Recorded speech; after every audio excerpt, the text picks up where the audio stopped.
अस्सलाम वालेकुम। तो स्टूडेंट्स आज बड़ा शॉर्ट सा साइंस कैटेगरी के लिए एक टॉपिक लेके आए हैं। दो से तीन चीज़ें इसके अंदर आज हम पढ़ने जा रहे हैं। उसमें स्टूडेंट्स हम सबसे पहले ऐसा यूनिट्स पढ़ेंगे, कुछ मेजर मेजरमेंट्स कुछ पढ़ेंगे, कुछ एक्सपोनेंशियल फॉर्म्स में आप लोगों को पढ़ाऊंगा।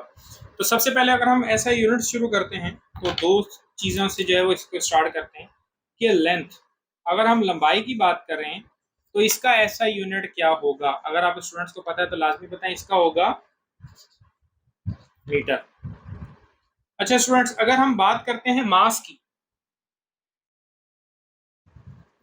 तो मास का जो है वो ऐसा यूनिट क्या होगा। अगर आप स्टूडेंट्स को पता होता है तो लाजमी पार्टिसिपेट किया करें। मास का जो है वो होगा किलोग्राम। अगर हम बात करते हैं टाइम की, कि टाइम का ऐसा यूनिट क्या होगा, तो टाइम का जो है वो होगा सेकंड। अच्छा, कुछ कंफ्यूजन थी इस एसआई को लेके कि एसआई है क्या।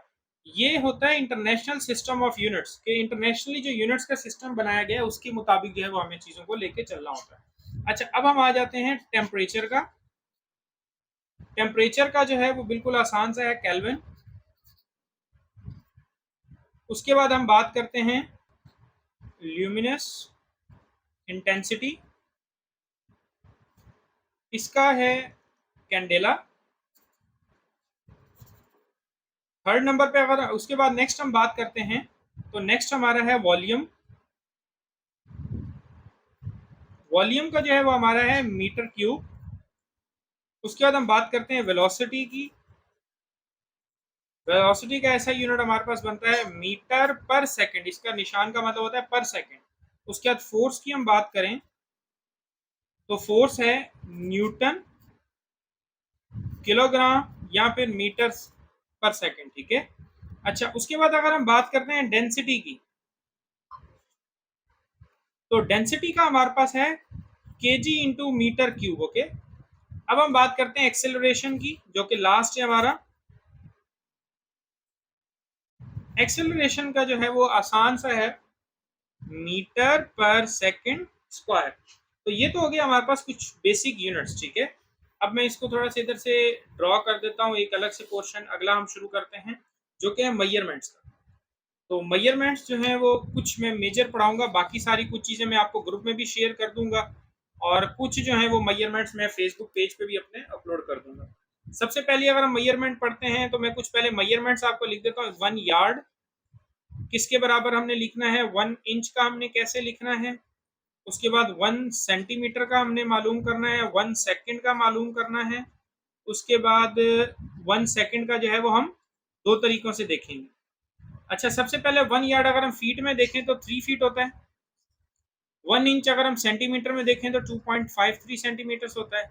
1 सेंटीमीटर अगर हम मिलीमीटर में देखें तो 10 मिलीमीटर होते हैं। अगर हम 1 सेकंड को जो है वो मिली सेकंड में देखें, मिली सेकेंड्स में, तो ये बनते हैं 1000। और अगर माइक्रो में देखें तो 10 × 6 माइक्रो सेकेंड्स, ठीक है। अच्छा, उसके बाद नेक्स्ट हम अपना टॉपिक पढ़ लेते हैं जो कि है एक्सपोनेंशियल फॉर्म। एक्सपोनेंशियल फॉर्म के अंदर एक चीज याद रखें, ज्यादातर हमारी फॉर्म्स आएंगी 10 पावर 9, 10 पावर 8, 10 पावर 7। इस 7 का मतलब ये है इन सिंपल 10 के आगे आप 7 जीरो लगा दें, 8 का मतलब 8 जीरो लगा दें। तो इसके अंदर जो मैं आपको पहले पढ़ाने लगा हूं, हम पढ़ेंगे 1 बिलियन का। 1 बिलियन का एक्सपोनेंशियल फॉर्म। उसके बाद 1 मिलियन। उसके बाद 1 ट्रिलियन। ये तीन हम बेसिक पढ़ेंगे। तो 1 बिलियन का अगर हम पढ़ते हैं तो उसका होता है 10 पावर 9। अगर हम पढ़ते हैं 1 मिलियन तो 10 पावर 6। इसका मतलब इसके अंदर 6 जीरो होंगे, इसके अंदर 9 जीरो हैं। और अगर ट्रिलियन की बात करें तो 10 पावर 12। अच्छा, इसको जो है ट्रिलियन को जो है वो टेरा भी कहा जाता है, मिलियन को जो है वो मेगा कहा जाता है, और बिलियन को जो है वो गीगा कहा जाता है। ये तीन जो है वो एक्सपोनेंशियल फॉर्म्स हैं। एक्सपोनेंशियल का मतलब यही है कि हमने उसको जो है वो फॉर्म को कन्वर्ट करके लिखना होता है। तो ये तीन टॉपिक्स मैंने अभी पढ़ा दिए बहुत शॉर्ट से टाइम के अंदर। आई होप सो ये चीज़ें जो है वो आप लोगों के लिए, स्टूडेंट्स के लिए बड़ी जो है वो यूजफुल है, क्योंकि आपके जो है वो टेस्ट अभी करीब है, इसलिए मैं कोशिश कर रहा हूँ शॉर्ट सी चीज़ें पढ़ाऊँ। इन चीज़ों की डिटेल लेक्चर आप खुद भी जो है वो देखा करें और पढ़ा करें। अल्लाह हाफ़िज़।